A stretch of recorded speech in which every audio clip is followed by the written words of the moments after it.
I sat in my office in downtown Houston, looking at a man I'd never met. He was my wife's lawyer. After 14 years of marriage, 3 kids, and a lifetime of building together, he looked me in the eye and told me I was nothing. Cherie wanted it all: the house in Pearland, the savings, and full custody. Then he said the words that broke my heart. "Your kids say you're not family anymore." I didn't scream. I didn't cry. I just reached into my desk and handed him a sealed yellow envelope. "Give this to your client," I said.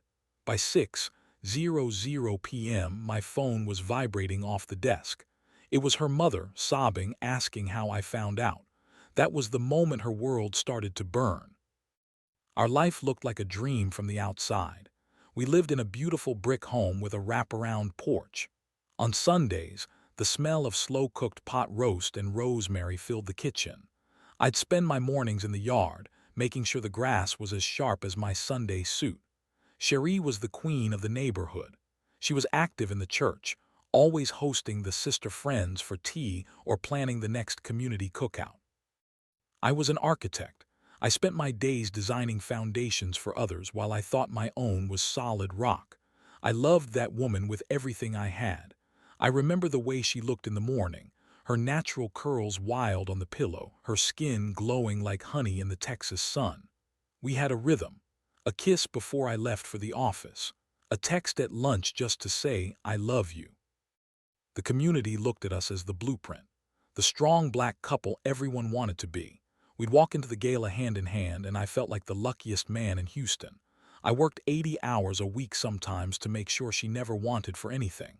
Designer bags, luxury SUVs, the best private schools for the kids. I thought I was building a legacy. I thought I was protecting my tribe. But lately, the air in the house felt heavy.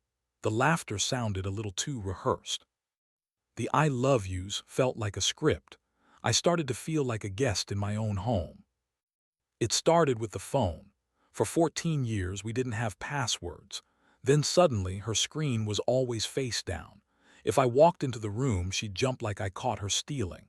She started staying out late, claiming it was planning committee meetings at the church. But she'd come home smelling like expensive perfume I didn't buy her, and her eyes would avoid mine. "You good, Cherie?" I asked. "I'm just tired, Clyde. Stop hovering," she'd snap. Her voice had a new edge to it, sharp like a blade hidden in silk. Then there were the girls' trips to Miami and Vegas. She'd come back with new jewelry, glowing in a way that wasn't about me. My gut was screaming. I'm a man of logic, a man of blueprints. I know when a structure is leaning. I noticed the bank statements were missing from the mail. I noticed the kids, my 2 boys and my daughter, were becoming distant. They'd whisper when I entered the room and stop when I sat down. One night I found a receipt in the pocket of her dry cleaning. It was for a high-end jewelry store in the Galleria. $5,000 for a men's watch. I looked at my own wrist. I was wearing the same Seiko I'd had for 5 years. I went to our joint savings account online. $50,000 was gone, just moved. When I confronted her, she didn't even blink. She told me I was being insecure and controlling. She told me she was tired of my dark energy ruining her vibe. That's when I knew. The woman I married was gone. There was a stranger sleeping in my bed, and she was planning something. I didn't play the fool for long. I hired a professional, someone who specializes in the untraceable. 2 weeks later, I was sitting in my car at a park in 3rd Ward, staring at a laptop screen. The footage was clear. It wasn't just another man. It was my own business partner, Marcus. The man I'd helped get on his feet. The man who sat at my Thanksgiving table and prayed over our food. They weren't just having an affair. They were laughing about me. I heard her voice through the hidden mic. "Clyde is so focused on his legacy, he doesn't see he's paying for our retirement," she laughed. "The lawyer says if we play it right, he loses the firm and the house. The kids already think he's the bad guy." My heart didn't just break. It went cold. It felt like a block of ice was sitting in my chest. I watched them toast with champagne I bought in a hotel room I paid for. She was telling him how she'd convinced the kids I was unstable and abusive behind closed doors. She was building a case to strip me of my dignity, my money, and my bloodline. I sat there in the silence of my car, the Houston humidity thick around me. I looked at my wedding ring. It felt like a shackle. I realized my life as I knew it was over. But I also realized they had made one fatal mistake. They thought I was just a builder. They forgot that to build something new, sometimes you have to demolish the old structure completely. That night, I realized everything was about to change. I didn't say a word. For the next 3 months, I was the perfect husband. I brought her flowers. I smiled. I played the part of the unstable man she wanted me to be, but only in ways that were documented and harmless. While she was busy whispering lies, I was busy moving the earth under her feet. I discovered that the house in Pearland, the deed had a cloud on it from years ago that I never cleared. I moved my personal assets into a private trust she couldn't touch. I gathered every single receipt of her spending our joint money on Marcus. I documented every time she neglected the kids to be with him. The hardest part was the kids. I had to watch them look at me with judgment, fueled by their mother's poison. But I stayed calm. I kept being the father I always was, steady, present, and loving. Even when they pushed me away, I stood my ground. My cousin, a retired detective, helped me secure the final nail. It wasn't just the affair, it was the fraud. Cherie and Marcus had been skimming off the top of my architecture firm for a year. They thought they were being smart, but they left a digital trail a mile long. I spent my nights in the cold glow of my laptop, watching the numbers align. I felt like a ghost in my own house, watching her laugh in the other room, knowing her world was a house of cards and I was holding the match.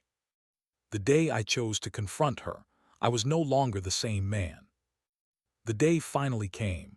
I was at my office when her lawyer walked in, looking smug in his cheap suit. He laid out the papers. "She wants it all, Clyde.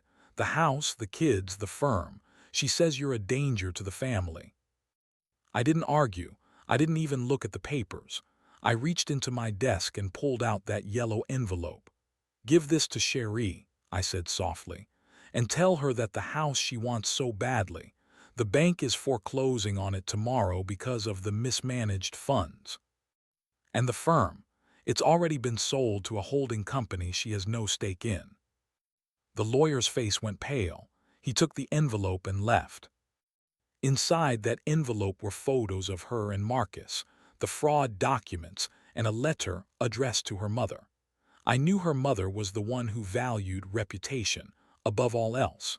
I included the proof that Cherie had been using her mother's name to hide some of the stolen money.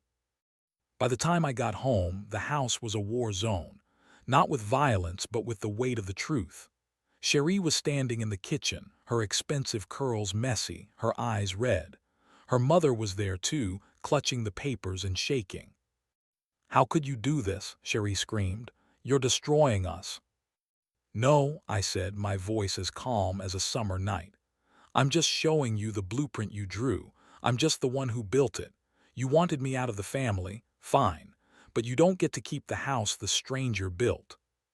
She fell to her knees, the lies finally catching up to her. She knew she had already lost.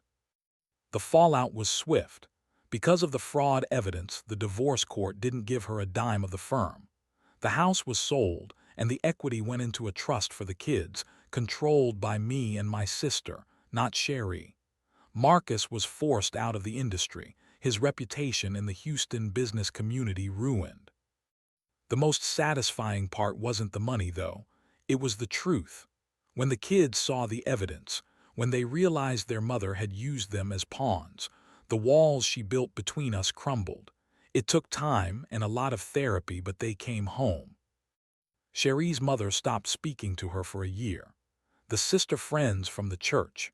They vanished the moment they heard about the stolen money and the affair. She went from the Queen of Pearland to living in a small apartment on the outskirts of the city, working a job she hated just to keep the lights on. I remember driving past our old neighborhood a few months later. The sun was setting, casting a golden light over the trees. I felt a weight lift off my shoulders that I'd been carrying for years. I had my kids. I had my peace. I was building a new life, and this time the foundation was made of truth. I realized that sometimes the best revenge isn't a loud explosion.